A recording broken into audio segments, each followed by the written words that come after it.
আসসালামু আলাইকুম ওয়া রাহমাতুল্লাহ। কেমন আছেন আপনারা সবাই?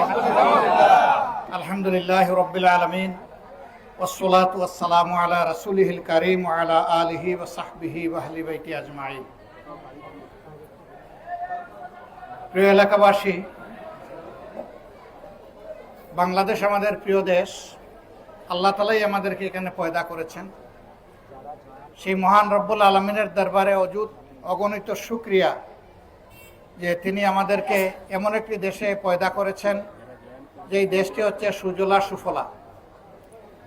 স্বাধীনতার 54 বছর এমন একটি দেশকে আমরা নিজের মতো করে পেলাম না, গড়তেও পারলাম না। তার ব্যর্থতা জনগণের নয়, এই ব্যর্থতা হচ্ছে রাজনৈতিক নেতৃবৃন্দ এবং দলসমূহের, যারা বিভিন্ন সময় ক্ষমতায় গিয়েছেন। তারা সবচেয়ে বেশি নিজেকে ভালোবেসেছেন, তারা জনগণকে ভালোবাসতে পারেননি। এই জন্য জনগণের ইজ্জত, সম্পদ এবং জীবন কোনোটাই তাদের কাছে নিরাপদ ছিল না। সর্বশেষ ভয়াবহ ফেসিবাদের থাবা আমরা দেখেছি গত বছর জুলাই আগস্ট মাসে। তারা শেষ পর্যন্ত মানুষ খুন করে করেই বিদায় নিয়েছেন। আজকে তাই সব দিক থেকে আওয়াজ উঠেছে, খুনিদের বিচার চাই। এই খুনিদের বিচার কি আপনারা সবাই চান? আমরাও চাই। আমাদের সমাজে অনেক আবর্জনা তৈরি হয়েছে এবং এই আবর্জনা তৈরি করেছে রাজনৈতিক দলগুলা ক্ষমতায় গিয়ে।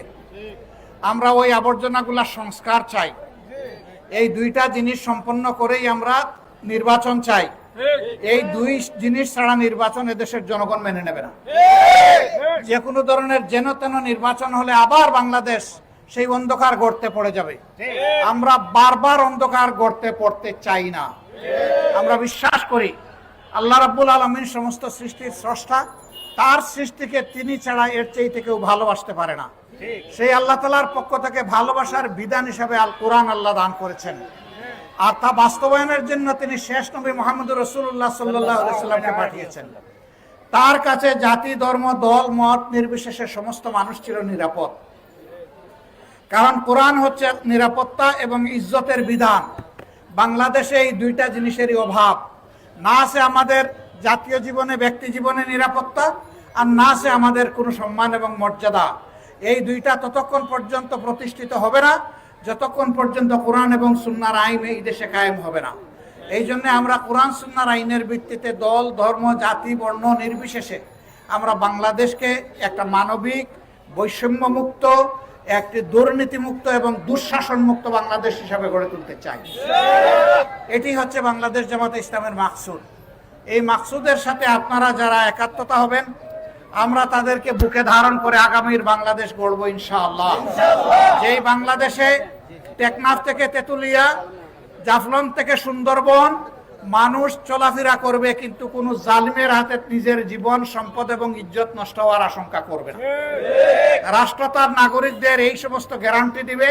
তার পাশাপাশি একজন নাগরিক যাতে সম্মানজনকভাবে সমাজে বসবাস করতে পারে, চাই তিনি ব্যবসায়ী হন কিংবা চাকরিজীবী হন, সমাজ তার নিরাপত্তা বিধান করবে। কোনো চাঁদাবাজকে এই সমাজে বরদাস্ত করা হবে না। অবৈধ দখলদারি চলবে না, ঘুষ বাণিজ্য চলবে না, বিচার বিক্রি করা চলবে না। এই সমাজ হবে সুবিচারের উপর প্রতিষ্ঠিত এবং এটি আইনের ভিত্তিতে, কোরআনের ভিত্তিতে হবে ইনশাআল্লাহ। এই বাংলাদেশ সবুজ বাংলাদেশ, সোনার বাংলাদেশ, সেই মানবিক বাংলাদেশ করার জন্য আমরা আপনাদেরকে দাওয়াত দিচ্ছি, আহ্বান জানাচ্ছি। আল্লাহর পথে, জান্নাতের পথে, আমরা মুক্তির পথে আপনাদেরকে দাওয়াত দেই। আসুন, কোরআন কোনো ব্যক্তির নয়, দলের নয়, কোরআন গোটা মানব জাতি। সেই কোরআনের শাসনের দিকে আমরা ফিরে আসি। সব শাসন দেখা হয়েছে, কে কি করবেন নতুন করে আর বলার প্রয়োজন নাই।